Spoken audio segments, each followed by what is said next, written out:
আজ একটা ঝিঙের রেসিপি রান্না করব, তাই ঝিঙে নিয়ে এসেছি।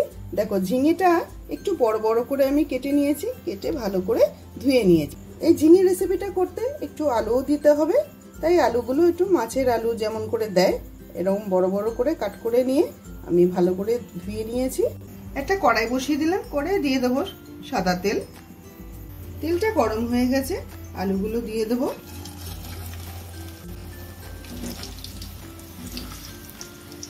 এখন লাল লাল করে আলুগুলো ভেজে নেব। এই ঝিঙেটা রান্না করতে দেখো আমি বাদাম নিয়েছি, বাদামটা আমি 4 ঘন্টা ভিজিয়ে রেখেছিলাম, এটা কাঁচা বাদাম। এবার চোকলাগুলো আমি ফেলে দেবো। বাদামের খোসাগুলো আমি ছাড়িয়ে নিলাম। এবার এই বাদামগুলো গ্রাইন্ডারে দিয়ে দেবো। এই একসাথে দিয়ে দেবো 3টে কাঁচা লঙ্কা ও ছোট চামচের 1 চামচ পোস্ত। দেখতে পাচ্ছ 4 চামচের 1 চামচ পোস্ত দিয়েছি। এর মধ্যে অল্প পরিমাণে জল দিয়ে একটা মিহি পেস্ট বানিয়ে নেব। জলটা দিতে হবে, কারণ জলটা না দিলে পেস্টটা ভালো হবে না। মশলাটা দেখো হয়ে গেছে, একদম মিহি করে বেটে নিয়েছি।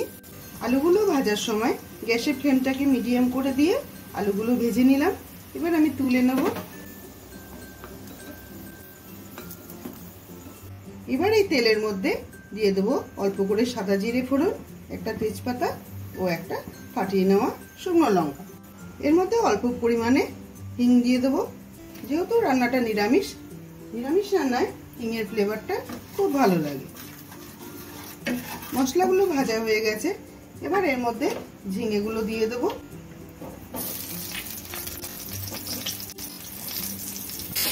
একটু ভাজা ভাজা করে নেব ঝিঙেগুলো। তবে এই সময় গ্যাসের ফ্লেমটাকে বাড়িয়ে দিতে হবে, কমিয়ে দিলে করে কিন্তু ঝিঙের থেকে অনেকটা করে জল ছেড়ে দেয়, আর বাড়িয়ে দিলে করে চট করে জলটা টেনে নেবে। ঝিঙে পোস্ত তো অনেকেই খেয়েছো বন্ধুরা, আমি যে পদ্ধতিতে দেখালাম কাঁচা বাদাম দিয়ে, একবার হলো ট্রাই করে দেখো, অসাধারণ হয় খেতে। এই রান্নাটা টক ডালের সাথে হোক বা রুটির সাথে দারুণ লাগে খেতে। তোমরা বাড়িতে অবশ্যই ট্রাই করো। আর ভিডিওটা কেমন লাগলো অবশ্যই একটা কমেন্ট করে জানিও। এবার এর মধ্যে দিয়ে দেবো পরিমাণ মতন হলুদ, 1 চামচ দিয়ে দিলাম কাশ্মীরি লাল লঙ্কার গুঁড়ো।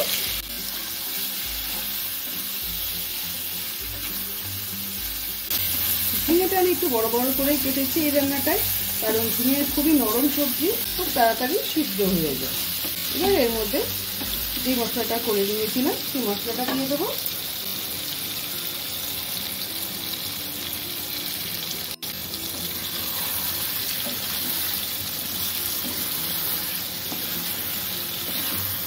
দেখেই ভালো লাগছে তো বন্ধুরা, তবে খেতেও খুব সুন্দর কিন্তু এটা। তবে মিক্সি বাটিটা ধুয়ে একদম অল্প পরিমাণে 2-4 চামচ জল যেটুকু লাগবে সেটুকু দিয়ে দেবো। মিক্সির বাটিটা ধুয়ে একদম অল্প পরিমাণে জল একটু দিয়ে দিলাম। এবার ভেজে রাখা আলুগুলো এর মধ্যে দিয়ে দেবো। যেহেতু আলুগুলো আগের থেকে সুন্দর করে আমি ভেজে নিয়েছিলাম, আর ঝিঙেটা খুবই সফট সবজি, এই রান্নাটা হতে কিন্তু খুব বেশি সময় নেবে না। আলু ও ঝিঙে সব সবজিগুলোই নরম হয়ে গেছে, সিদ্ধ হয়ে গেছে ভালোভাবে। এবার পরিমাণ মতন আমি নুন দিয়ে দেবো। এখানে আমি সন্দক নুন ব্যবহার করছি। 1 চামচ চিনি দিয়ে দেবো। নিরামিষ রান্না একটু মিষ্টি মিষ্টি ভালো লাগে খেতে, আর যেহেতু এটা বাদাম পোস্ত দিয়ে করছি এই জন্য মিষ্টিটা আমি আমার মতন করে দিলাম। তোমরা যে যেমন ভালোবাসো সেভাবে তোমরা ঝাল মিষ্টিটা দিও। রান্নাটা আমার একদম হয়ে এসেছে, তবে নামাবার আগে এর মধ্যে আমি একদম অল্প পরিমাণে গরম মশলার গুঁড়ো অ্যাড করব। গরম মশলাটা দিয়ে ভালো করে আরও একবার নাড়িয়ে দেবো। রান্নাটা আমার একদম কমপ্লিট হয়ে গেছে। এবার আমি নামিয়ে সার্ভ করব।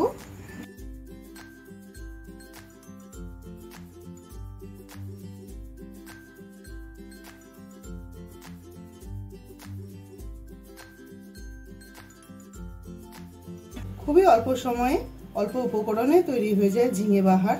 দেখলে তোমরা, পোস্তর অনেক দাম, তাই তোমরা বাদাম দিয়ে যদি এভাবে তৈরি করে নাও খেতে অসাধারণ হয়। ভিডিওটা ভালো লাগলে একটা লাইক করে যেও। আর তুমি যদি আমার চ্যানেলে নতুন বন্ধু হয়ে থাকো তাহলে একটা সাবস্ক্রাইব করে দিও। পুরো ভিডিওটা দেখার জন্য অসংখ্য ধন্যবাদ। দেখা হবে অন্য কোনো রেসিপির সাথে। সবাই ভালো থেকো।